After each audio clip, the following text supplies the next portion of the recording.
Hey there, treasure hunters and cautionary tale enthusiasts. Welcome back to the channel. Today, we're diving deep, pun intended, into the murky waters and jungles of greed. We've got 3 thrilling stories for you, each a testament to the age-old saying, greed is a shipwreck waiting to happen. Remember, if you love these tales as much as we do, don't forget to hit that like button, subscribe, and ring the bell for more adventures every week. Now, sit back, relax, and let the journey begin. First, we'll be plunging into the depths of the ocean with a group of adventurous scuba buddies. What starts as a fun weekend dive takes a dramatic turn when they stumble upon a sunken treasure chest overflowing with riches. But will their newfound fortune tear their friendship apart?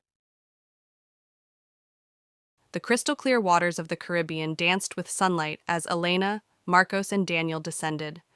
Their laughter bubbles trailed behind them, a symphony of vacation glee. They were on the second week of their long-awaited diving trip, exploring a vibrant coral reef teeming with life. Suddenly, Marcos, the designated lookout, pointed excitedly. "Guys, over here!" He swam towards a dark shape encrusted with coral and barnacles. It was a shipwreck, a colossal skeleton of a Spanish galleon, claimed by the sea centuries ago. Eerie fascination turned to wide-eyed wonder as they ventured into the belly of the beast. Barnacles clung to cannons, and schools of fish darted through open hatches. But amidst the decay, a sight that took their breath away, a room overflowing with golden doubloons, piled high in chests and scattered across the floor, the lost treasure of a forgotten empire. Millions shimmered in the dim light filtering through the water. A giddy silence fell over them, broken only by the hiss of their air bubbles. Elena, the pragmatic one, surfaced first. "We need to report this," Daniel, the dreamer, scoffed. "Report it to who? The government? This is a fortune, enough to change our lives forever." Marcos, ever the mediator, chimed in. "He's right, El. We can split it, anonymously sell a few coins at a time. We'd be set for life." Greed, a slow-acting poison, began to cloud Daniel's judgment.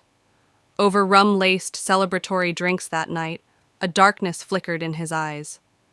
He proposed a diving accident scenario, a staged equipment malfunction that would leave him the sole survivor. Elena and Marcos, blinded by the promise of wealth, agreed to a practice run the next day. But the practice turned horrifyingly real. As planned, Daniel accidentally tangled Elena's air hose. Panicked and flailing, she disappeared into the depths, never to resurface. Marcos enraged lunged at Daniel, only to be met with a blow to the head from a makeshift lead weight. Alone with his ill-gotten gains, Daniel lived a life of luxury, haunted by his actions. He bought a sleek sailboat, a constant reminder of his freedom and his guilt. Yet, the ocean he once reveled in now terrified him. Years later, during a solo sailing trip, a storm rolled in, mirroring the turmoil within him. As his boat capsized, the gold, his prize, and his prison dragged him down to a watery grave, a final, fitting twist of fate by the sea he'd both loved and betrayed. Now, we'll be venturing into the heart of a lush jungle with a couple wide-eyed tourists. Little do these friends know they're about to unearth a hidden temple brimming with glittering gold relics. But will this discovery bring them unimaginable wealth or unleash an ancient curse? Sweat dripped down Gabriella's forehead, blurring the verdant maze of the Amazon jungle. Beside her, Luis hacked at the undergrowth with his machete, his normally jovial face etched with worry. "We're hopelessly lost, aren't we?" He muttered. Lost they were. Their planned day hike had morphed into a desperate fight for survival after a wrong turn left them separated from their tour group. Days bled into one another, the symphony of exotic insects their only constant companion. Then, on a sweltering afternoon, the jungle floor gave way beneath Gabriella's foot. She tumbled down a hidden passage, landing with a thud in a cavern bathed in an ethereal golden light. Ancient carvings adorned the walls, depicting a forgotten civilization. In the center of the chamber, a dazzling array of gold artifacts, statues, ceremonial masks, glittering necklaces, spilled from overflowing chests. Luis scrambled down after her, his eyes widening at the sight. El Dorado. He breathed. A manic gleam flickered in his eyes. We'll be rich, Gabriella. Imagine what we could sell these for. Gabriella, however, felt a reverence for the place. These belong to a lost culture, Louise. We can't just take them. She traced a weathered carving, a pang of sadness for the people who once called this place home. Luis scoffed. They're just things, Gabriella. Things that could change our lives. His voice hardened. We can't carry everything, but we can take enough to get us started. Enough for a new life anywhere we want. Gabriella's heart sank. The Luis she knew, the friend who cherished adventure over riches, seemed lost. But the promise of a life free from financial struggles gnawed at her. Finally, with a heavy heart, she agreed. They spent hours filling their backpacks with the glittering treasures, their greed outweighing their respect for the past. The weight on their backs grew heavier with each artifact they stashed, mirroring the guilt that coiled in their guts.